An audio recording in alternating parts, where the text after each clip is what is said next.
안녕하십니까, 김정일입니다. 오늘은 헤드기어를 이용한 치료에 대해서 알아보도록 하겠습니다. 그 중에서 첫 번째 부분으로 서비칼 헤드기어에 대해서 알아보도록 하겠습니다. 특히 이제 외국의 만화 영화를 보게 되면은 애들인 경우에 이와 같이 헤드기어를 착용한 만화들을 많이 보게 돼요. 그래서 이와 같이 목 부분에서 잡아당기는 경우를 서비칼 헤드기어, 그 다음에 위쪽에 머리 쪽에서 정수리 쪽에 잡아당기는 경우를 하이풀 헤드기어라는 용어를 쓰게 됩니다. 그럴 때 헤드기어에 있어서는 크게 우리가 보시면은 이와 같이 이너 보호가 있고, 그 다음에 아우터 보호가 있고, 그 다음에 넥 스트립이 있게 되겠습니다. 이러한 헤드기어는 특히 2급 부종기압을 우리는 치료하기 위해서 사용을 하게 되겠죠. 2급 부종기압인 경우에 상악골 또는 상악의 구치가 이와 같이 전방으로 위치한 경우 상악골의 성장을 억제하고 그 다음에 상악의 구치를 후방으로 이동을 하기 위해서 헤드기어를 사용을 하게 됩니다. 그런데 이와 같은 헤드기어를 사용을 할 때 이와 같이 다양한 종류에 따라서 치아가 이동되는 양상이 차이가 나게 됩니다. 특히 이와 같이 머리 쪽에서 잡아당기기, 위쪽에서 잡아당기는 경우를 하이풀 헤드기어라고 그러고, 이런 경우에 있어서는 힘의 방향이 상방쪽이 되겠죠. 그래서 상악의 제1대구치가 인트루전이 되고 후방으로 이동이 될 것이에요. 그러면 상악의 6번 자체가 아파가 되니까 UOP는 스티프해지게 될 것입니다. 반면에 이와 같이 목에서 우리가 잡아당기는 것을 서비칼 풀 헤드기어라는 용어를 씁니다. 이와 같은 서비칼 헤드기어인 경우에 있어서는 상악의 구치가 하방으로 이동하면서 정출이 되겠죠. 그 다음에 원심 쪽으로 이동이 될 것이에요. 그러니까 상악의 구치가 정출이 되니까 UOP 자체는 평탄해지게 될 것입니다. 그래서 이와 같이 헤드기어인 경우에 있어서는 세 종류로 나눌 수가 있고, 이와 같이 나눠지는 경우에 있어서는 많은 사람들이 하이풀 헤드기어인 경우에는 하이 앵글 타입의 클래스 2, 반면에 서비칼 헤드기어인 경우에는 로우 앵글 타입의 클래스 2인 경우에 사용을 해야 된다고 얘기를 합니다. 특히 하이 앵글 타입의 클래스 2 하이 앵글인 경우에는 하악이 후방으로 위치한 리트로그나틱 맨디블을 가질 수가 있게 되겠죠. 그럴 때 하이 앵글, 그 다음에 클래스 2, 그 다음에 로우 앵글, 무엇을 가지고 감별 진단을 할까요? 많은 사람들은 맨디블라 플랜 앵글을 가지고 봅니다. 또 어떤 사람은 ODI를 가지고 보기도 하죠. 그런데 묘에서는 컨비네이션 팩터를 가지고서 보게 됩니다. 즉 컨비네이션 팩터가 155보다 크면은 로우 앵글 클래스 2, 반면에 150보다 작은 경우에는 하이 앵글 클래스 2라고 얘기를 하게 됩니다. 그러면은 하이 앵글 클래스 2인 경우에 있어서도 하이풀 헤드기어를 써야 될까요? 저자는 다음과 같은 이유로 하이풀 헤드기어를 사용을 하지 않습니다. 그래서 첫 번째의 경우에는 상악의 구치가 아파가 되겠죠. 상악의 구치가 아파되는 것은 UOP가 스티프해지게 되고, 이런 하악의 구치가 오버 이럽션이 될 수가 있습니다. 두 번째 봐야 되는 것은 구치부 쪽에 포스테리어 디스크레판시가 어떤지, 그 다음에 세 번째의 경우에는 골격의 볼륨 자체가, 스켈레탈 볼륨 자체는 변화하지 않는다. 네 번째의 경우에는 하이풀을 써서 비발치인 경우에는 우리가 어느 정도 오케이가 됩니다. 그런데 하이풀을 썼는데도 소구치를 뽑게 되면은 굳이 써야 될 필요가 있을까요? 우리는 다시 한번 고민할 필요가 있어요. 첫 번째의 경우 이와 같이 상악 위쪽에서 잡아당기게 되니까 상악의 구치가 아파가 됩니다. 이런 스티프한 UOP가 되겠죠. 이런 하악의 구치가 또 정출될 수가 있게 됩니다. 여러분들이 2급 부종기압의 에티올로지 팩터로, 저자는 하악의 구치가 정출된 것을 에티올로지 팩터로 보게 됩니다. 그러면 하악의 구치가 정출되면 하악이 전방으로 나오지 못할 가능성이 있게 됩니다. 두 번째의 경우에 있어서는 이와 같이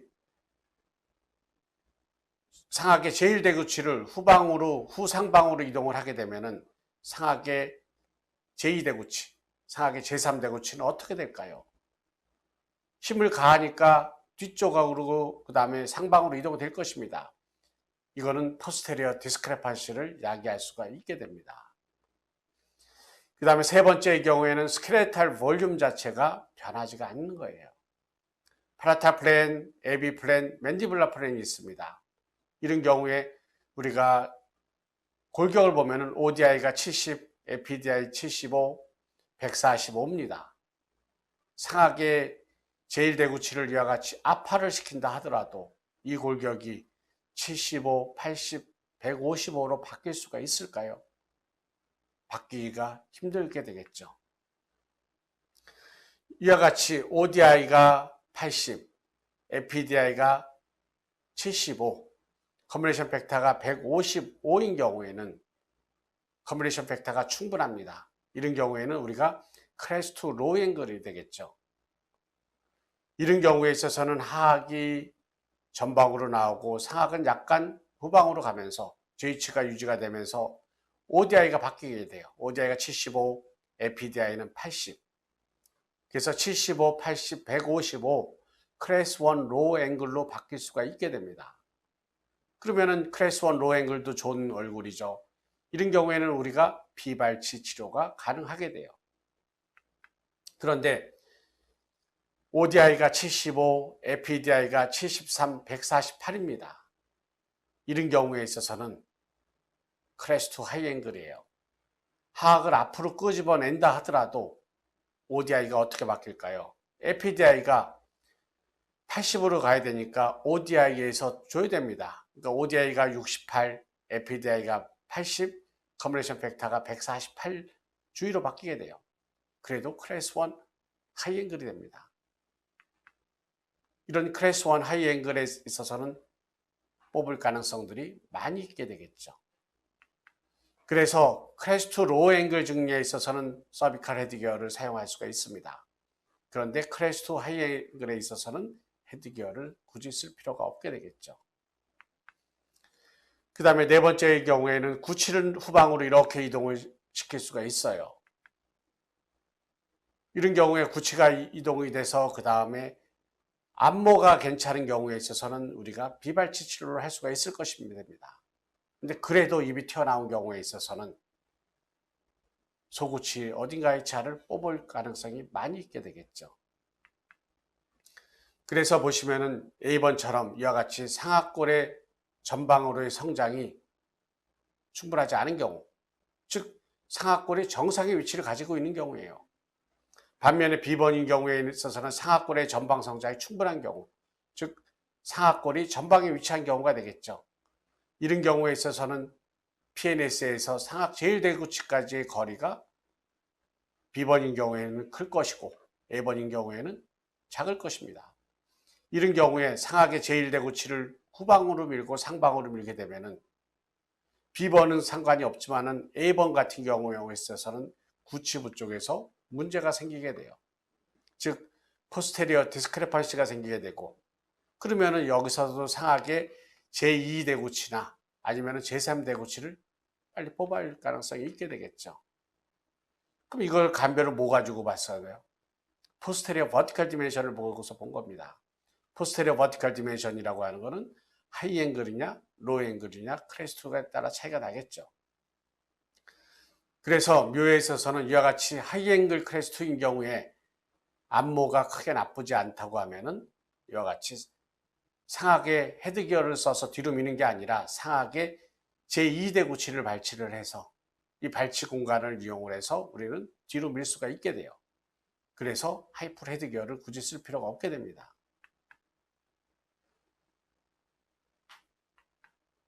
이럴 때 상악의 제1대구치를 후방으로 밀 때 상악의 제1대구치의 센터 오브 레지스턴스는 이와 같이 포케이션 에어리어가 돼요. B번처럼 포케이션 쪽에 힘을 가하는 게 제일 좋겠죠. 그러면은 이와 같이 치체 이동을 하게 됩니다. 만약에 이와 같이 치관 쪽에 힘을 가하게 되면은 이와 같이 치관이 더욱더 후방으로 위치를 하게 돼요.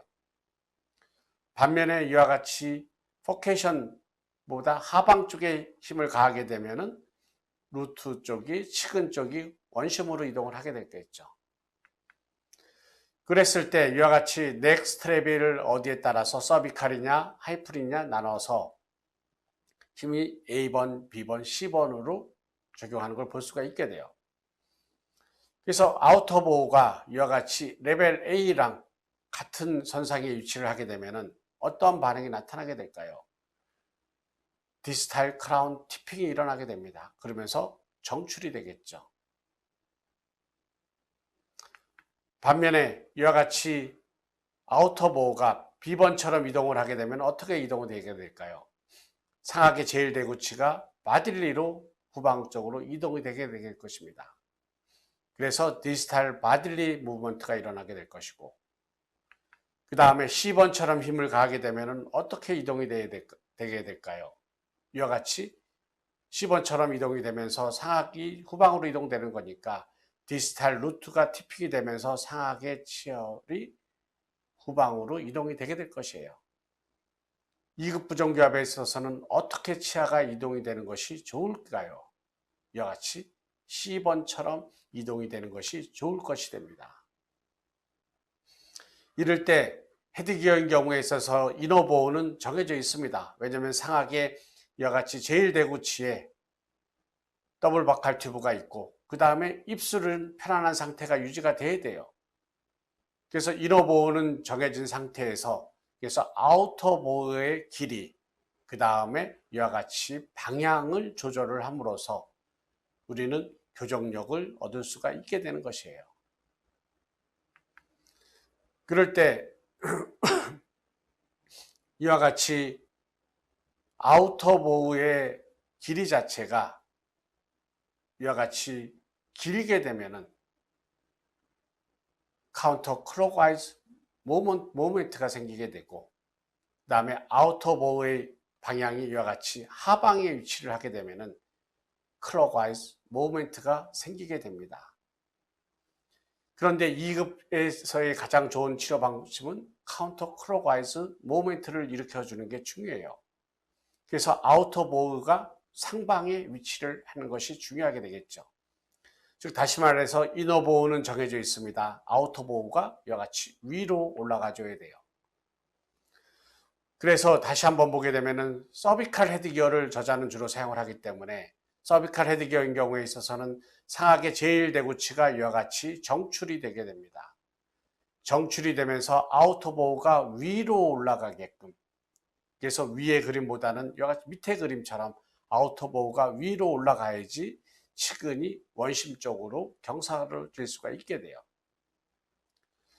물론 이와 같이 9개 방향을 다 여러분들이 이해를 하시면 좋지만은 아까 다시 한번 얘기하면은 크레스트 로우 앵글인 경우에만 서비칼 헤드기어를 저자는 쓰고 그 다음에 하이풀도 쓰지 않기 때문에 여러분들이 이와 같이 아우터 보호가 위로 올라가는 상태만 여러분들이 기억하시면 될 것입니다. 그래서 여기서 보시면 치아가 이와 같이 정출이 되면서, 정출은 제1대구치에서 이동이 돼야 되겠죠. 그 다음에 루트가 이와 같이 원심 쪽으로 이동을 하고, 그러면서 치과는 약간 근심 쪽으로 가겠죠. 그런데 상하계 제1대구치 자체는 전체적으로 후방으로 이동을 하게 되는 것이 됩니다. 다시 한번 리뷰해 보겠습니다. 이와 같이 2급인 경우에 상하계 구치를 후방으로 이동을 할 때 A번처럼 이동을 하는 게 좋을까요? B번처럼 이동을 하는 게 좋을까요? 힘을 가하게 되면 B번처럼 이동이 쉽게 됩니다. 그런데 치근은 이동이 잘 안 되게 되겠죠. 그래서 A번처럼 이동을 하는 것이 중요한 요소가 돼요. 그래서 루트는 디스탈로 가고 크라운은 약간 메지알로 가면서 상하계 전 치열이 후방으로 이동을 해야만 되겠죠. 이를 위해 있어서는 서비칼 스트랩을 사용을 하고 그 다음에 아우터 보호의 길이는 길어져야만 됩니다. 그러면서 이와 같이 카운터 클록와이즈 모멘트 패턴을 만들기 위해서 아우터 보호의 길이가 길어지게 되고 아우터 보호의 방향도 이와 같이 제1대구치보다는 상방에 위치를 해야만 합니다. 다시 한번 보면은 이너보우는 교합평면과 이와 같이 평행하게 됩니다. 아우터보우는 길게 주고 그 다음에 상방에 위치를 해야 된다. 그래서 이와 같이 아우터보우가 길면서 상방에 위치를 하게 되면은 상하게 센터 오브 레지스턴스는 이와 같이 포케이션 에어리어에 위치하게 됩니다. 그래서 아우터보우가 이거보다는 더욱더 길고 상방에 위치하게 되면 어떠한 치아 이동이 나타나게 될까요? 그래서 루트는 디스탈로 가고 그 다음에 크라운은 메지알로 가면서 상하게 전치혈이 후방으로 이동이 될 수가 있게 되는 것이 됩니다. 그래서 여러분들이 기억하셔야 되는 게 이와 같이 하방으로 위치하게 되는 것은 안 좋은 쪽이 돼요. 그래서 반드시 장착을 하고 나서 상방에 위치를 해야 된다는 것을 여러분들이 기억하셔야 됩니다. 그래서 아우터보의 방향이 더욱더 우리가 생각했던 것보다 상방에 위치를 해줘야 된다. 그런데 이와 같은 헤드기어를 여러분들은 환자가 착용을 해야 됩니다. 이와 같이 메지알 로테이션이 되어 있는 경우에 있어서는 헤드기어를 착용을 하기가 쉽지가 않아요. 그래서 이와 같은 경우에 있어서는 먼저 평행 회전을 만들어줘야 되겠죠. 패러렐 로테이션을 해주고 그런 다음에 환자가 헤드기어를 착용을 하게끔 하는 것이 중요하게 됩니다. 그래서 이와 같이 헤드기어를 먼저 돌려놓고 상하게 제1대구치를 이와 같이 디로테이션 시켜놓고 그런 다음에 헤드기어를 착용을 해야 되겠죠. 그래서 상하게는 2x4 어플라이언스 1번, 2번 또는 6번 만약에 이 6번의 스팬이 긴 경우에 있어서는 상하게 제1유구치에 장치를 붙이고 오픈 코일 스프링을 사용을 할 수가 있게 됩니다. 그래서 근심 회전된 상하게 제1대구치를 먼저 디로테이션 시켜놓고 헤드기어를 착용을 해야 되겠죠. 그래서 헤드기어인 경우에 있어서는 오소패딕 액션이 작용됩니다. 즉 상하골 전체가 후방으로 이동이 될 수도 있죠. 이때 엔테리어 바이트 플레이트를 같이 착용을 하게 되면은 이와 같이 엔테리어 바이트 플레이트는 일종의 펑셔널 어프라이언스가 돼요. 그럼 하하골이 전방으로 또 위치를 할 수가 있게 돼요. 그래서 헤드기어와 ABP를 같이 사용을 할 수가 있게 됩니다. 그래서 헤드기어 효과, 그 다음에 엔테리어 바이트 플레이트의 효과가 더욱더 극대화될 수가 있게 됩니다. 이때 기본적으로 다시 한번 보면은 상하게 2x4 어플라이언스 1번, 2번, D번, 6번의 장치를 붙이고 그 다음에 오픈 코일을 4군데에 쓴다. 그리고서 서비칼 헤드기어와 그 다음에 엔테리어 바이트 플레이트를 같이 사용을 하시면 될 것입니다. 이때 헤드기어인 경우에 있어서는 우리가 더블 바칼 튜브를 사용을 합니다. 이때 더블 바칼 튜브를 하게 돼서는 이와 같이 라운드한 튜브가 위치를 있어야 되겠죠. 이때 헤드기어 이노보가 들어가는 이런 라운드한 튜브가 진지바이 쪽에 위치하는 게 좋을까요? 교환면 쪽에 위치하는 게 좋을까요? 진지바이 쪽에 위치하게 되면은 센터 오브 레지스턴스와 근접을 하기 때문에 치아를 효과적으로 이동을 시킬 수가 있게 됩니다. 그런데 오랄 하이진이 안 좋게 되겠죠. 그래서 저자는 이와 같이 더블 바칼 튜브인 경우에 있어서는 교환면 쪽에 위치를 시켜주는 것을 선호를 하게 됩니다.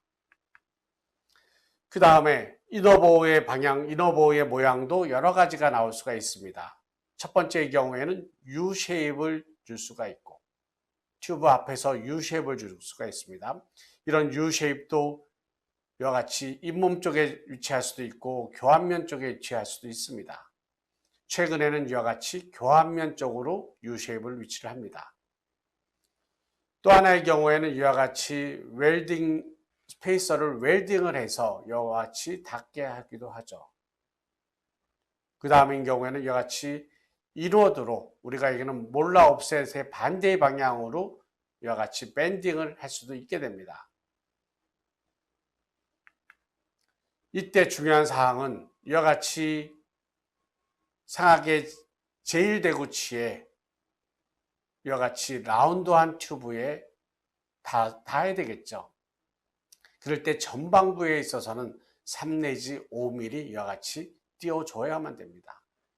띄워줘야지 상악의 제1대구치 또한 상악골 자체가 후방으로 이동할 수 있는 공간이 생길 수가 있게 됩니다. 그리고서 다시 한번 보면은 아우터 보우는 이와 같이 길면서 상방에 위치를 해야 된다. 그래서 저자는 이와 같이 코어 포스테리어 알라 카트리지 레벨과 같은 선상이 되게 정도만큼 위로 올려주는 것을 추천을 하게 됩니다. 이때 힘의 크기는 보통 400에서 500g을 주게 되고 환자에서는 12시간에서 14시간 착용을 하라고 합니다. 그래서 기본적으로는 학교 갈 때는 착용하지 말고 학교 갔다 와서 그 다음에 착용을 하고 밤에 잘 때도 계속 끼라고 얘기를 하게 됩니다. 그리고서 엔테리어 바이트 플레이트를 같이 착용을 할 수가 있게 되겠죠. 이럴 때에도 마찬가지로 임상적인 조절을 보게 되면은 처음에는 이와 같이 엔테리어 바이트 플레이트만 먼저 착용을 하게 됩니다. 그리고 밥 먹을 때 하고 입 닦을 때는 빼고 계속 착용하라고 하고 이때도 입 다물고 있는 것이 중요하다고 얘기를 합니다. 그 다음 달에 와서 헤드기어를 딜리버리 하면 되겠죠. 그리고 14시간 이상 착용하라고 하고 그러면서 계속 밤에만 착용을 하라고 하면서 헤드기어를 조절을 하시면 되겠습니다. 일반적으로 이와 같은 헤드기어는 밤에만 착용을 하면서 6개월 내지 9개월 정도 착용을 해야 된다는 것을 기억하셔야 됩니다. 이와 같이 ODI가 80, APDI가 75, 컨비네이션 팩터가 155, 클래스2 로우 앵글 증례가 됩니다. 그러면은 APDI가 80으로 이동을 해야 되겠죠. 그럼 80으로 이동을 하기 위해 있어서는 ODI에서 이것을 줘야만 됩니다. 그래서 ODI가 충분하니까 75로 바뀔 수가 있게 돼요. 그래서 클래스 1 로우 앵글이 될 수가 있게 됩니다. 그래서 이와 같이 클래스 2 로우 앵글 증리에 있어서는 서비칼 헤드기어를 사용을 할 수가 있게 되겠습니다. 그런데 이와 같이 클래스 2 하이 앵글 ODI가 75, 75면은 ODI가 큽니다. 정상이라고 생각할 수가 있겠죠. 그런데 컨비네이션 팩터가 작아요. 이런 경우에는 헤드기어를 절대로 쓰시면 안 됩니다. 그래서 APDI가 73이 80으로 바뀌려면 ODI에서 7을 줘야 되겠죠. 그래서 ODI가 68, APDI가 80, 그 다음에 컨비네이션 팩터가 148로 바뀌게 될 것입니다. 이렇게 바뀌어도 클래스 1 하이앵글이에요. 이런 증례도 입은 돌출되어 있을 가능성이 많이 있게 됩니다. 이런 경우엔 뽑아야 되겠죠. 그래서 여러분들이 서비칼 헤드기어는 여러분들이 성장 중인 애들에 의해서만 착용을 하시면 될 것이에요. 이런 헤드기어의 큰 장점은 상악골의 성장을 억제할 수가 있습니다. 그래서 오버젯 관계의 개설이 좋고 그 다음에 아치도 확장이 되고 그 다음에 구치가 후방으로 이동이 될 수가 있게 되겠죠. 그런데 이런 헤드기어는 환자의 협조도가 중요합니다. 그리고 성인 환자에서 쓸 수가 없겠죠. 그리고 이거는 바깥에서도 보이는 장치라는 것이 큰 문제점이 될 것입니다.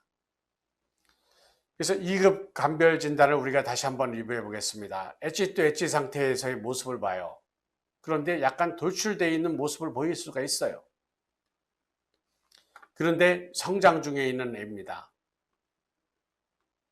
이럴 때 돌출되어 있다는 것은 무엇을 의미를 하게 될까요?